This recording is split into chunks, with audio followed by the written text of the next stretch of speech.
नमस्कार, आप देख रहे हैं खबर सूत्र। मैं हूं आपके साथ वंदना राठौर। चलिए रुक करते हैं इस वक्त की तमाम छोटी बड़ी खबरों की ओर। शाहजहांपुर में बीजेपी के महानगर उपाध्यक्ष के होटल पर हमला हुआ है। यहां कार सवार बदमाशों होटल के कर्मचारियों को तमंचे की नोक पर अपने साथ गाड़ी में जबरन अपने साथ ले गए। बाद फायर करते हुए बदमाश फरार हो गए हैं। घटना के सीसीटीवी फुटेज भी सामने आए हैं। फिलहाल पुलिस ने 10 नामजद बदमाशों और 3 अज्ञात लोगों के खिलाफ मुकदमा दर्ज करके कार्रवाई शुरू कर दी है।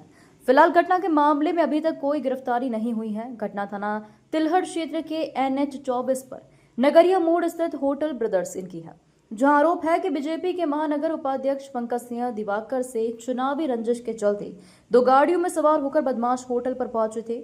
इसके बाद बदमाशों ने वहां पहुंचकर होटल के कर्मचारी को तमंचे की नोक पर कार में डालकर अपने साथ ले गए। इससे पहले बदमाशों ने होटल के अंदर के सीसीटीवी बंद करने की कोशिश की।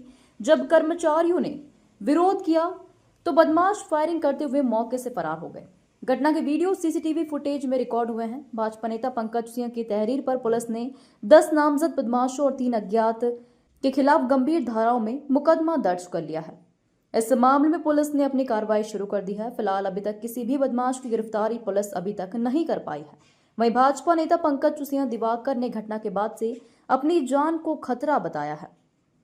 शाहजहांपुर से अंकित शर्मा की रिपोर्ट। वो पहचान लिए गए हैं, मुकदमा पंजीकृत कर लिया गया है। कुछ एक गांव पड़ता है गोपालपुर नगरिया मोड़ चौकी के पास, वहाँ के लोग हैं।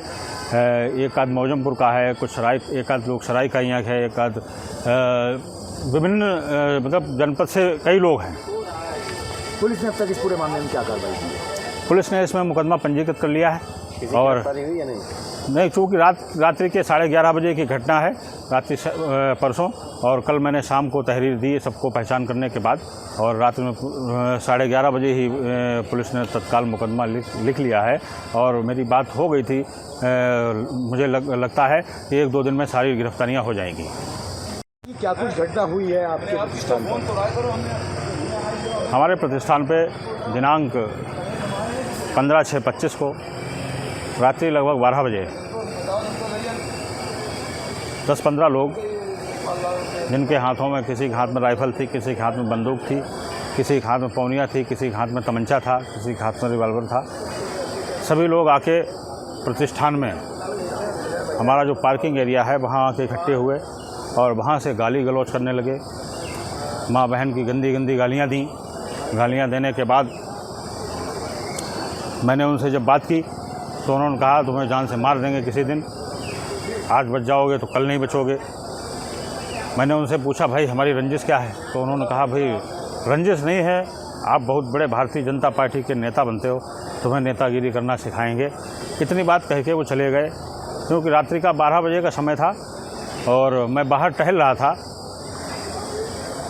सुरक्षा की दृष्टि से मेरे पास मैं कभी कोई सलाह लेके नहीं चलता हूँ, और ना ही मेरा कोई आपराधिक कोई इतिहास है। आज तक इतनी आयु में मेरे खिलाफ़ कोई 151 का भी मुकदमा कहीं पंजीकृत नहीं हुआ है। ऐसी स्थिति में मैं बहुत सदमे में चला गया, और उसके 20 मिनट बाद पुनः वो लोग आए, और एक सुरजीत नाम का लड़का था और एक हर्ष बाथम हमारे जो रेस्टोरेंट का एरिया है, जहाँ CCTV कैमरे लगे हुए हैं, उस कैमरे को उन्होंने अंदर जाके बंद कर दिया, और बंद करने के बाद मेरे ऊपर जान से मारने की हत्या करने हेतु उन्होंने फायर कर दिए। मैं किसी तरीके से बाल बचा, हमारा स्टाफ बाहर निकल के आया। जब वो लोग दौड़े तो ये लोग भाग गए। ये घटना घटी है, और इसका मुकदमा तिलहट थाने में पंजीकृत कर लिया गया है। और पुलिस प्रशासन पर मुझे पूरा भरोसा है कि मुझे न्याय मिलेगा। मैं अभी SP साहब से मैं मिला था, मैंने उनसे सुरक्षा की मांग की है।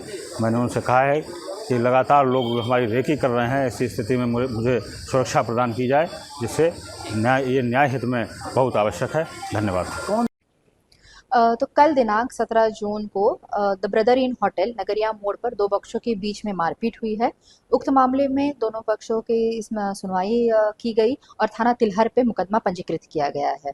गिरफ्तारी के प्रयास चल रहे हैं। जो दूसरा पक्ष है उसका कहना है कि पुलिस उनकी सुनवाई नहीं कर रही, उनके शरीर पर चोटें, उनको बंधक बना के भी होटल में रखा गया। इस संबंध में भी कुछ कार्रवाई की जा रही है? दोनों पक्षों की सुनवाई की गई है। आज जो पक्ष हमारे यहाँ पे आए हैं उनकी भी सुनवाई की गई है। साक्ष्य संकलन करके अग्रिम कार्रवाई की जाएगी।